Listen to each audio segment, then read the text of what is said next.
Hi guys, welcome again to my YouTube channel. If this is your first time here, my name is Ayobami Bakari. I create content now for international students that wish to school in the United States of America, whether fully funded or with your own personal funds. And I basically walk you through it. So that's what we're doing. This series is basically me reviewing schools in the United States of America, and we're talking about the fact that is this school fully funded? Is this school a good school to go in terms of support and all of that? Obviously, physically, I haven't gone to these schools, but I'm working on some things in the nearest future. So definitely make sure to stay tuned. So in today's video, we're talking about Harvard University. We want to see if Harvard is a good school for international students. All right. Remember that all of these are my opinions and just what I think would work. So it's not if you don't do it this way, there's no other way to do it. No. These are my opinions, the ways that have been revealed to me. Or yeah, the ways that have been revealed to me by the Holy Spirit. All right. So for those of you that do not know how to know if you are on the correct school's website, if you're on the legit school's website, I'm going to show you guys how to do that. So Harvard University. From here, how do I know that this is not Harvard's website? Because I'm not looking for Harvard Business School. I'm not looking for Udemy or all of those things. So if this is your first time searching for a school, you probably see all of like 3 different links that are like adverts.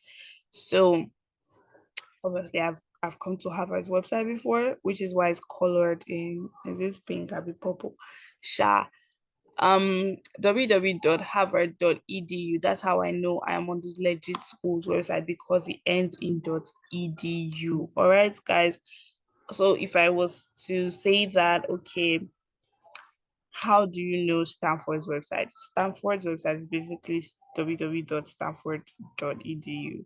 All right, guys. So I wish you guys, I hope that explains things to you guys, and you guys are able to like know that this is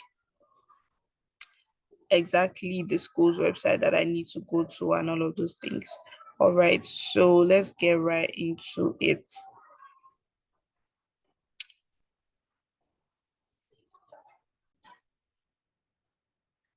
All right, so we're at Harvard's website. So you can see that ent.edu. So I want to see the financial aid. That's the first thing. So yes, first and foremost, let's know if it's fully funded before we even check if they have our program of interest. All right. So academics is how you see whether like what the school has and all of that. So campus, even if I was to search for campus, that means I want to look at work at Harvard. If I was to go to academics, I want to see the courses that they have to offer me. So if I go to, so for a school like Harvard, right, they did not put it as admission then academics. So what I want to do is I want to go to the program's website. From there, then I, instead of me, kind of, it's not, let me not say wasting time, but these are the courses that Harvard has to offer. So whilst that is loading, I want to look at the financial aid. I want to see their admissions. So if I was to search for financial aid on the school's website, like if you don't find it in any of the tabs, just search it out. Like nobody's going to beat you. Okay. So financial aid, and so I'm gonna go here straight upwards. And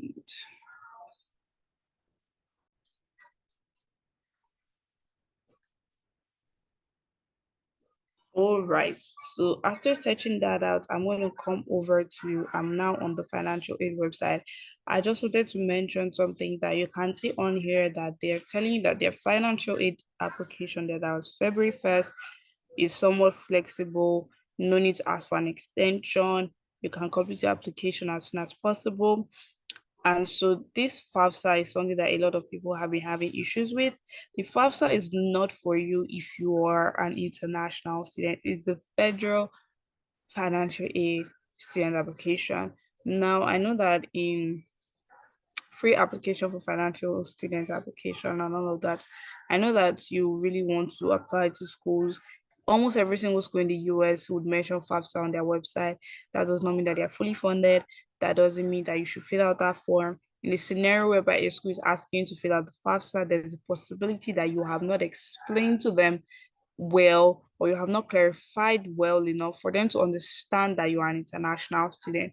And like I mentioned in the next step documents that I'll also be linking down in this video below, in this description box below, I put it there how to draft an email to a school mentioning their international, so basically the entire format and things you need to do after submission, before submission of your application, and even a packing list. All right, great. So Harvard is also telling, this is specifically for Harvard. Some schools, February 1st is February 1st, they don't want to hear anything else.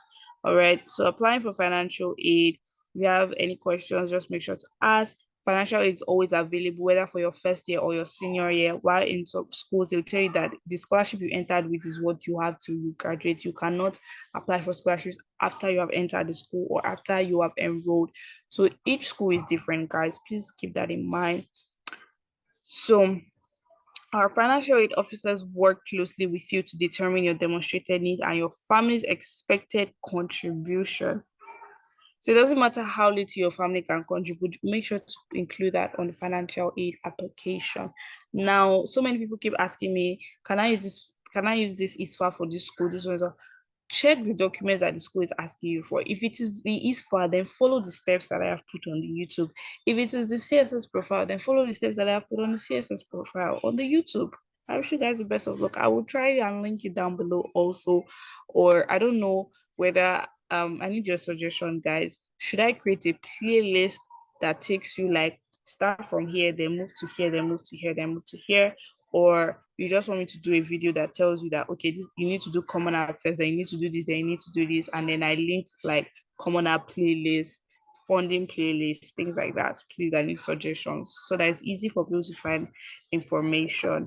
Thank you so much, guys. Please put that in the comment section. I like the fact that you guys have also been asking questions in the comment section. Thank you so much. It helps boost my video and help YouTube know to share the videos. I've also been seeing your shares. I'm just so thankful. We've grown. We're almost at 800. Thank you so much, guys. 800. All right. So Harvard here is typically telling you that they will meet your full demonstrated need, and they're telling you to apply for the financial aid at the same time as you apply for admission. Financial aid, applying for financial aid will in no way jeopardize your chances of admission. So please keep that in mind and definitely make sure to do as they say. All right. So basically Harvard is fully funded. Now, my own review is that I feel like Harvard is a good school, but what a lot of people don't understand is that Harvard is competitive, even for people that have the money to go to Harvard. Another thing would be the fact that some people use legacy to get into Harvard. When I mean get into Harvard, they just use legacy to make sure that the application is pretty much strong, in the sense that maybe one of your family members has attended Harvard. Their recommendation goes a long way.